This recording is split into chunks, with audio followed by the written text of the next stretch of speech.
DTube is back up, and shout out to everyone who worked to get it back up.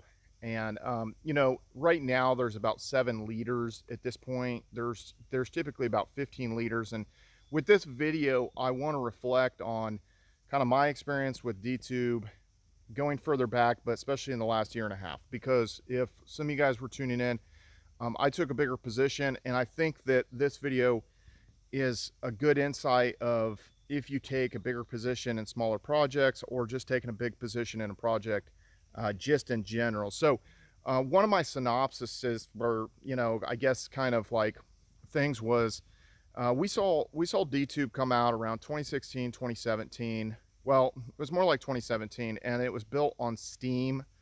And the original developer, he launched it. He didn't really kind of announce it. He launched it and it worked, and it was like, wow, he launched this working product.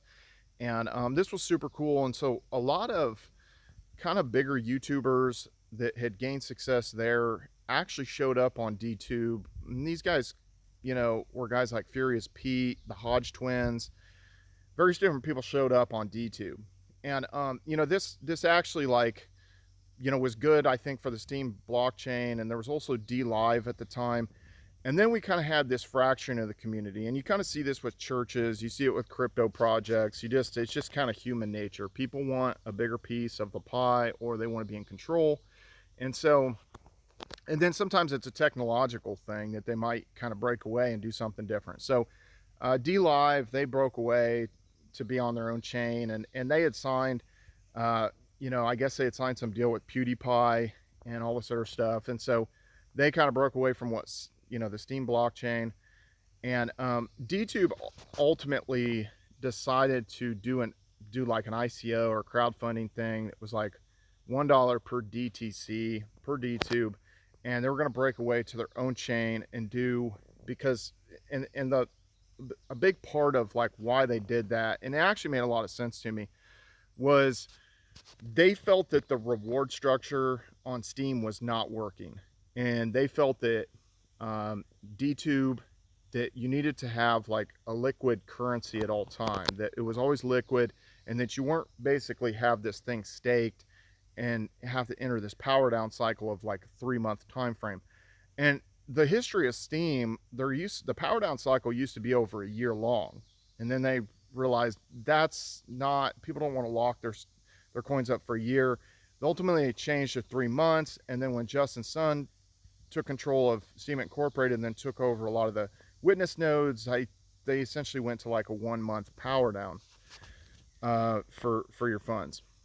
Now, when the Hive blockchain, the community had fractured when Justin Sun had bought Steem Incorporated, and then Hive is still on like a 3-month power down, and DTube was on an immediate power down, and then Blurt, I believe, is on 1-month power down, and they had forked away, and again, fracturing the community. So is there value in DTube right now? So it's back up, and basically in the last year and a half and stuff, development had really kind of slowed down, and some community members had went away from DTube.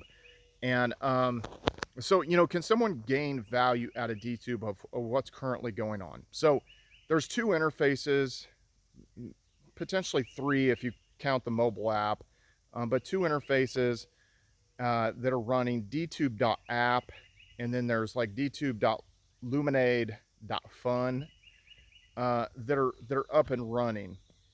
And the chain had halted a couple months ago, and then they got it back up. There was a lot of stale leaders, a lot of the block producers or whatever, essentially, that are called leaders or witnesses, whatever you want to call them. They're called leaders, basically, on DTube. There was a lot of stale kind of nodes out there, and so the chain had halted, and then so it took them a while to get it back up. Now, those of us that weren't running a leader node, we essentially didn't know all the pieces of the puzzle, and we had not previously been voted into any kind of authority to be producing blocks anyway. So it was almost like, we kind of couldn't do anything except just provide some more support, and hopefully someone was going to bring this back, because I have seen chains not come back, And, you know, I definitely was certainly worried. That being said, what happened basically about 8 months ago, I did a proposal to do various different things because the Avalon Chain, which is what DTube is on, um, is a decentralized autonomous organization, or a DAO. But what I found out when I did the proposal is that people didn't know how to vote on proposals. And even if all the people who supported my initial video that I put out, with their powers combined, they still would not have been able to vote the proposal into being approved. So at that point, I realized, well, the DAO is broken at this point. The only way to resurrect kind of what was going on was to maybe change that structure. It didn't make sense. It's like, well, if you tried to fork the chain or did something else like that, you've got another fracture in the community. You know, those things didn't make sense. And then one of the things that happened is that DTube is tokenized on the Binance Smart Chain and it's tokenized on Ethereum. But those bridges were essentially broken, or at least the one to the Binance Smart Chain was broken to get back from the Binance Smart Chain back to the Avalon Chain because of the way the original developer had set that up, to where it essentially created this liquidity trap, and he almost had to like refill it with additional tokenized DTube coins on the one side of the bridge, which doesn't make sense to me. And then what happened over time is that since there was a certain fee being paid back to the DTube account and he had a certain amount of power, that's about 30% of the DTube that's in existence, maybe even 35, that is sort of controlled by him, but he has disappeared solid 6 months ago. So it was like, I don't know why he kind of abandoned the thing in general, and if he was going to abandon it, I don't know why he didn't sell it to one of us, sell his position and let somebody else take the reins and you know, take the risk and go forward with it. Because I do think that the name DTube, and I do feel like the fact that it was a running operating chain that, you know, had some days in the sun, that there was value in it. And especially if you look at other social media platforms, whether that be Truth Social, which is Trump's social media network, or, you know, X or Twitter, or you know, Rumble, these different entities, these different platforms are worth billions of dollars. So how does the DTube, there was a functioning kind of ecosystem, how was it not worth 100,000, 200,000, 500,000? You know, that there would be maybe an opportunity there if you could build it up or resurrect it. So there were certain things that we ran into. I wanted to have basically a what is it, what do I want to say, like a Hive engine token, sorry. I wanted to have a Hive engine token, and somebody had started that process. They had started that process like 3 years ago, and they never completed it. And so unfortunately there was already like a DTube Hive engine token started, but then the rest of the process hadn't been completed. So that was going to cause issues if we kind of went that route, to tokenize it on the Hive engine. And then secondly, you couldn't get any proposals kind of passed on the system. So it was like, well, the price is going to have to fall enough to where you're going to almost have to overtake a large significant portion of it, whether that be 30%, 40%, 50%, 60% of the tokens, and then you know, sort of build it back up and get things kind of running. And you're going to have to do a lot of work and really get things, you know, figure out all the pieces to the puzzle, essentially. So right now though, guys, like the one that's working 100% that I tried today and I retested it is DTube.app. That is working. I did upload a video that I'd previously uploaded, and I think all in all, even if you had no DTube power, what is the value in it right now? Well, it's a curation thing. So let's just say you're on there voting.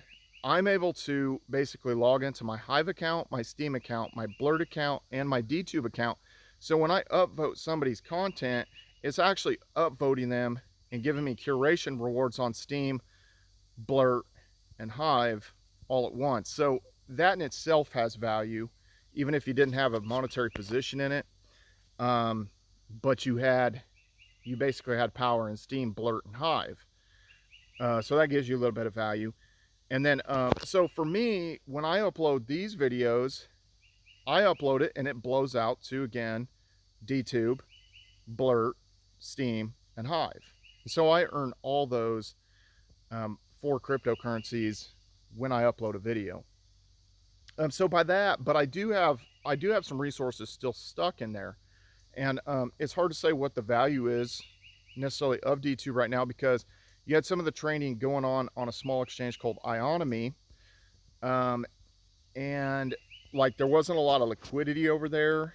And then you also had these liquidity pools that were on the Binance Smart Chain and over on Ethereum. But with the way the Ethereum fees had gotten, that was like a really low liquidity pool. There was too much slippage and the fees and stuff like that. Now the fees had came down on Ethereum, but all that being said, the bridging is kind of goofy and messed up. So, you know, out on the Binance Smart Chain currently, the way that liquidity pool is, each DTC or each DTube coin is essentially worth like 3.3 cents, according to that. But again, we had the bridging issue. So all that being said, what did I learn kind of from this? I knew it was a risk to take on like a year and a half ago. And I always kind of kept an eye on this. Like, could you get in there and take a big position for a small amount of money? And, you know, you can, there's a risk in it. And then as time went on, like more people dropped out. And we're lucky that we have seemingly about 5 or 6 different individuals, potentially 7, and maybe more. There's more people kind of involved or want to help out. But we have more individuals that are still keeping an eye on this and understood enough of the different components that they were able to unhalt the chain and get this thing running again.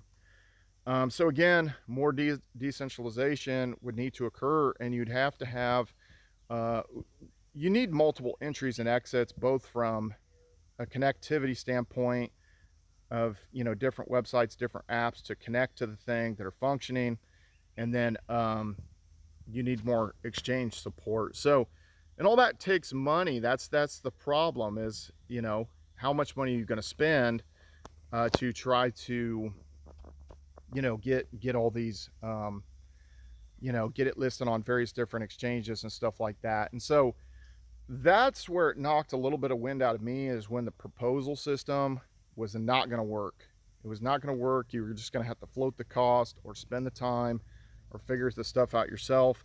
Now, one thing that Scorum did, which Scorum was essentially like a clone of Steem, but just for like sports related stuff, they actually tokenized over on Cosmos, on the Cosmos ecosystem.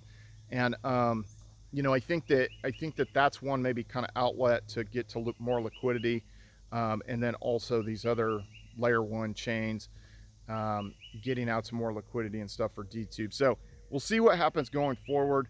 I think that if you invest in a smaller project, you're obviously taking on more risk, and you're likely going to have to spend quite a bit of money, or, you know, do more development and more building and stuff yourself. And so your investment is going to kind of like, obviously, like take more time, and maybe take your knowledge base and stuff like that to perpetuate this, because it's hard to keep these chains up, and it's always about what's new.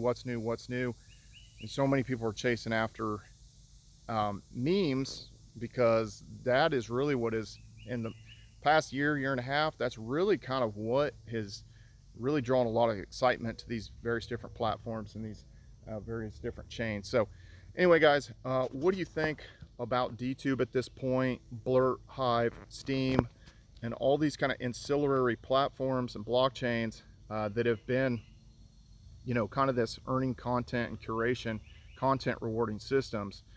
What do you guys think about these? Leave a comment below, and follow me on all social media at Brian Phobos, YouTube, Instagram, Steem, Twitter, Hive, DTube, Blurt, everywhere.